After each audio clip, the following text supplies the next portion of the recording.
So hello everyone, this is the continuation or the part 2 of the group 4 report, which is all about the one sample test.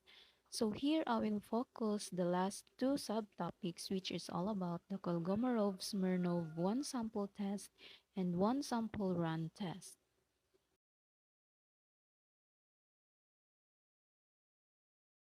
So let's get to know this Kolmogorov-Smirnov one-sample test. So this test was originally proposed in the 1930s in paper by Andrei Kolmogorov, who is a Soviet mathematician, and Stanislav Konstantinovich Smirnov, who is a Russian mathematician. So it is a popular non-parametric test in testing for the goodness of fit. It is a statistical test that tries to determine whether a set of observed values match those expected under the applicable model. They can show you whether your sample data fit an expected set of data from a population with normal distribution. So this test is used to test whether a sample comes from a specific distribution. Furthermore, this assumes that the distribution of the underlying variables being tested is continuous in nature. So it is appropriate for those types of variables that are tested at least on an ordinal scale. And one usually conducts the test in order to test the normality assumption in analysis of variance. Furthermore, this focuses on the largest of the deviations. So the largest deviation is called the maximum deviation. And the maximum deviation is the largest absolute difference between the cumulative observed proportion and the cumulative proportion expected on the basis of the hypothesized distribution. So the sampling distribution of the maximum deviation under the null hypothesis is generally known. Next is that the KS test is a good alternative to the chi-square test because unlike chi-square test, which can be used for testing against both continuous and discrete distributions, the KS test is only appropriate for testing data against a continuous distribution. And it is also a test that is based on the empirical cumulative distribution function ECDF. The next one is that the probability associated with the test statistic is difficult to compute. So critical values associated with the test statistic D are difficult to compute for finite sample sizes, often requiring Monte Carlo simulation. However, some support the Kolmogorov-Smirnov test at least for some of the more common distributions. Tabled values can be found in Birnbaum, and a correction factor can be applied if the parameters of the distribution are estimated with the same data that are being tested. And for the purpose of this test, the Kolmogorov-Smirnov test is used to decide if a sample comes from a population with a specific distribution. So the KS test is based on the empirical distribution functions given n-ordered data points y sub 1, y sub 2 to y sub n. The ECDF is defined as where n sub I is the number of points less than y sub I, and the y sub I are ordered from smallest to greatest value or largest value. And this is a step function that increases by 1 over n at the value of each ordered data point. So the graph below is a plot of the empirical distribution function with a normal cumulative distribution function for 100 normal random numbers. So the KS test is based on the maximum distance between these two curves. And just like any other statistical test, the KS test has characteristics as well as limitations. So an attractive feature of this test is that the distribution of the KS test statistic itself does not depend on the underlying cumulative distribution function being tested. And another advantage is that it is an exact test. The chi-square goodness of fit test depends on an adequate sample size for the approximations to be valid. But despite these advantages, the KS test has several important limitations. So the first one is it is only applied to continuous distributions. Second one is that it tends to be more sensitive near the center of the distribution than at the tails. And the third one is that it is the most serious limitation is that the distribution must be fully specified. That is, if location, scale, and shape parameters are estimated from the data, the critical region of the KS test is no longer valid, and it typically must be determined by the simulation. So the several goodness of fit tests such as the Anderson-Darling test and the Kramer-von Mises test are refinements of the KS test. As these refined tests are generally considered to be more powerful than the original KS test, many analysts prefer them. Also, the advantage for the KS test of having the critical values be independent of the underlying distribution is not as much of an advantage as first appears. So this is due to the limitation number 3 as stated. So in practice, the critical values for the KS test have to be determined by simulation just as for the Anderson-Darling and Kramer-von Mises and other related tests. And so, the Kolmogorov-Smirnov test is defined by the null hypothesis, the data follow a specified distribution, and having an alternative hypothesis, the data do not follow the specified distribution. So, in its test statistic as defined, as given and illustrated, where F is the theoretical cumulative distribution of the distribution being tested, which must be a continuous distribution, and it must be fully specified and having a significance level, which is denoted by a symbol alpha, and its critical values. The hypothesis regarding the distributional form is rejected if the test statistic D is greater than the critical value obtained from a table. So there are several variations of these tables in the literature that use somewhat different scalings for the KS test statistic and critical regions. So these alternative formulations should be equivalent, but it is necessary to ensure that the test statistic is calculated in a way that is consistent with how the critical values are tabulated. As an example, I have here. So we generated 1000 random numbers for normal, double, exponential, t with 3 degrees of freedom, and log normal distributions. In all cases, the Kolmogorov-Smirnov test was applied to test for normal distributions. So the normal random numbers were stored in the variable y sub 1. The double exponential random numbers were stored in the variable y sub 2. The t random numbers were stored in the variable y sub 3, and the log normal random numbers were stored in the variable y sub 4. So we have here our null hypothesis. The data are normally distributed. While we have alternative hypothesis, the data are not normally distributed.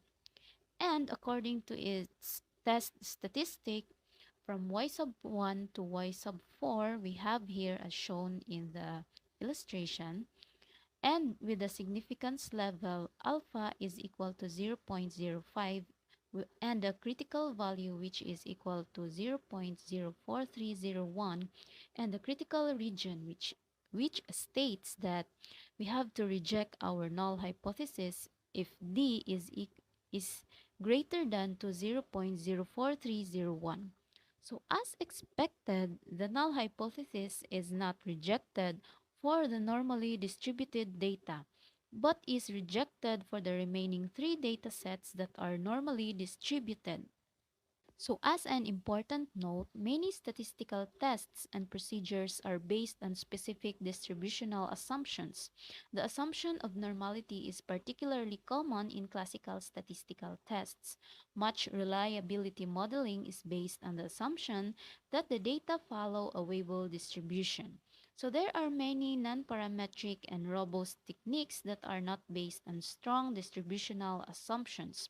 By non-parametric, we mean a technique such as the sign test that is not based on a specific distributional assumption.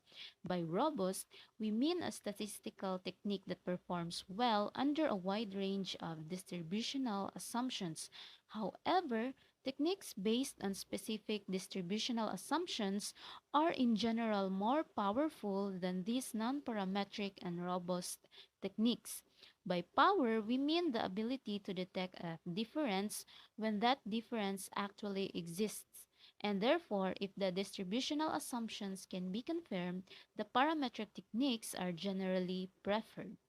Now let's move on to the second part, which is the one sample run test, the one sample t-test. So what is a one sample t-test? So accordingly, it is a statistical hypothesis test used to determine whether an unknown population mean is different from a specific value.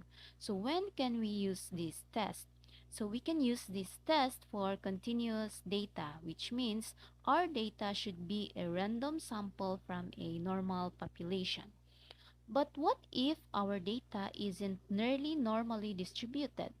So if our sample sizes are very small, we might not be able to test for normality. So we might need to rely on our understanding of the data. And when we cannot safely assume normality, we can perform a non-parametric test that doesn't assume normality. In this one sample t-test, we need one variable, and we also have an idea or a hypothesis that the mean of the population has some value. So I have here examples. First, a hospital has a random sample of cholesterol measurements for men. These patients were seen for issues other than cholesterol. They were not taking any medications for high cholesterol, and the hospital wants to know if the unknown mean cholesterol for patients is different from a goal level of 200 milligrams. And the second example is we measure the grams of protein for a sample of energy bars. The label claims that the bars have 20 grams of protein, and we want to know if the labels are correct or not. Now, for a valid test, we need data values that are, first, independent, values that are not related to one another. Second one is that it is continuous. And the third one is that obtained via a simple random sample from the population.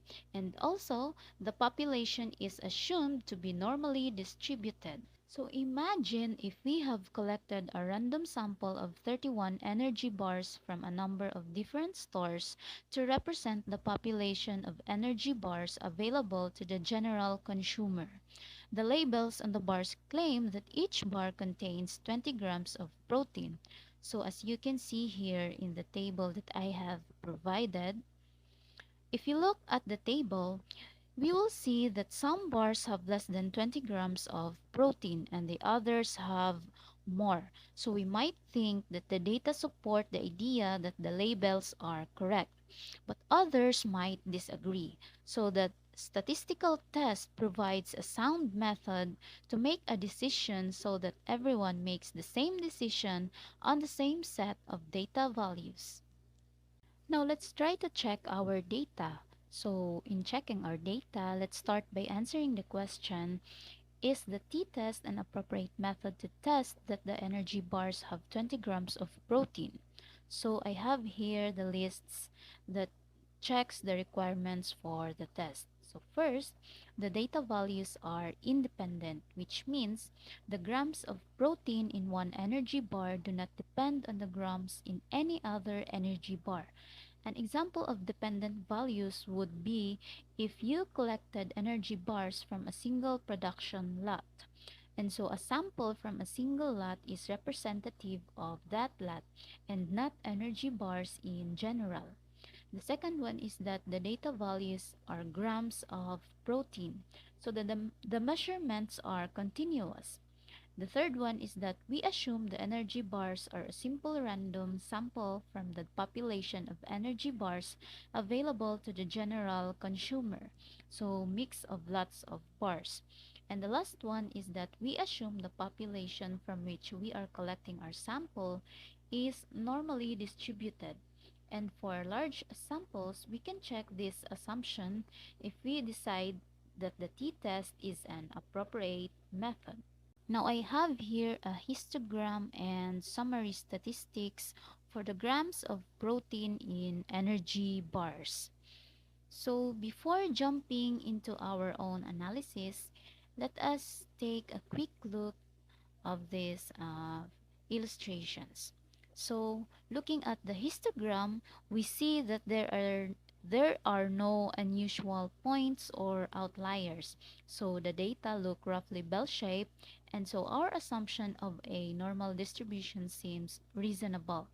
On the other hand, at the summary statistics, we see that the average is 21.40, which is above 20 grams of protein per bar.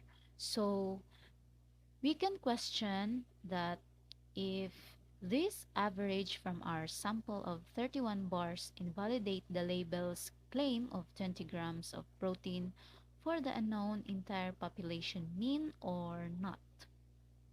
Now, in order to perform the one-sample t-test, we need the average, standard deviation, and the sample size of our data. So these are shown in the summary statistics that I have shown you a while ago. So we round the statistics to two decimal places.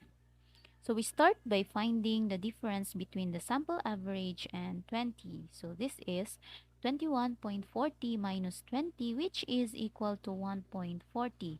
And then next we calculate the standard error for the mean, which is calculated. Standard error for the mean is equal to S over the square root n, which is equal to 2.54 over square root 31, which is equal to 0.456. So this matches the value in our last figure that I have shown. So we now have the pieces for our test statistics. So we will now calculate our test statistic as t is equal to the difference over the standard error. So our difference is 1.40 over the standard error of 0.456, which will give us a result of 3.07. To make our decision, we compare the test statistic to a value from the t-distribution, and this involves four steps. The first one is we calculate the test statistic. Our test statistic is 3.0. The second one is that we decide on the risk we are willing to take for declaring a difference when there is not a difference. For the energy bar data, we decide that we are willing to take a 5% risk of saying that the unknown population mean is different from 20 when in fact it is not. So in statistics we speak, we set alpha is equal to 0.05. So in practice, setting your risk level or alpha should be made before collecting the data. The third one is that we find the value from the t-distribution based on our decision. For a t-test, we need the degrees of freedom to find this value, and the degrees of freedom are based on the sample size. So for the energy bar data, we have degrees of freedom is equal to n minus 1, which is equal to 31 minus 1, which will give us a result of 30. So the critical value of t with an alpha is equal to 0.05 and 30 degrees of freedom is positive, negative, or plus minus 2.043. So most statistic books have lookup tables for the distribution. And we can also find tables online, and the most likely situation is that we will use softwares and will not use printed tables anymore. And the last step is that we will compare the value of our statistic, which is 3.07, to the t-value. Since 3.0 is greater than 2.043, We reject the null hypothesis that the mean grams of protein is equal to 20. So we make a practical conclusion that the labels are incorrect and the population mean grams of protein is greater than 20. Now, putting it into statistical details, looking back at the energy bar data and the one sample t-test using statistical terms, our null hypothesis is that the underlying population mean is equal to 20. So it is written as HO U or mean is equal to 20. And our alternative hypothesis is that the underlying population mean is not equal to 20. And the labels claiming 20 grams of protein would be incorrect. So this is written as HA is U or mean is not equal to 20. So this is a two-sided test. We are testing if the population mean is different from 20 grams in their direction. If we can reject the null hypothesis that the mean is equal to 20 grams, then we make a practical conclusion that the labels for the bars are incorrect. If we cannot reject the null hypothesis, then we make a practical conclusion that the labels for the bars may be incorrect. Then we calculate the average for the sample and then calculate the difference with the population mean, mu, and then we calculate the standard error as S over the square root of n. So the formula shows the sample standard deviation as S and the sample size as n. So the test statistic uses the formula shown below. Now we compare the test statistic to a t-value with our chosen alpha value and the degrees of freedom for our data. And using the bar data as an example, we set alpha is equal to 0.05 and the degrees of freedom are based on the sample size and are calculated as df is equal to n minus 1, which is equal to 31 minus 1, which will give us a result of 30. And so statisticians write the t-value with alpha is equal to 0.05 and 30 degrees of freedom as t sub 0.0530. So the t-value for a two-sided test with an alpha of 0.05 and 30 degrees of freedom is positive negative 2.042. So there are two possible results from our comparison.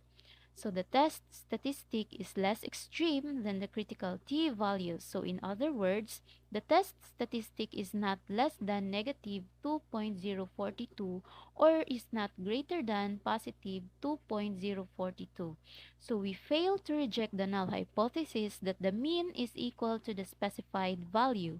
In our example, you would be unable to conclude that the label for the protein bars should be changed. And the second one is that the test statistic is more extreme than the critical t-values. And in other words, the test statistic is less than negative 2.042 or is greater than positive 2.042. And we reject the null hypothesis that the mean is equal to the specified value. So in our example, we can conclude that either the label should be updated or the production process should be improved to produce, on average, bars with 20 grams of protein. So as we test for the normality, we should take note that the normality assumption is more important for small sample sizes than for larger sample sizes. So normal distributions are symmetric, which means they are even on both sides of the center, and that normal distributions do not have extreme values or outliers.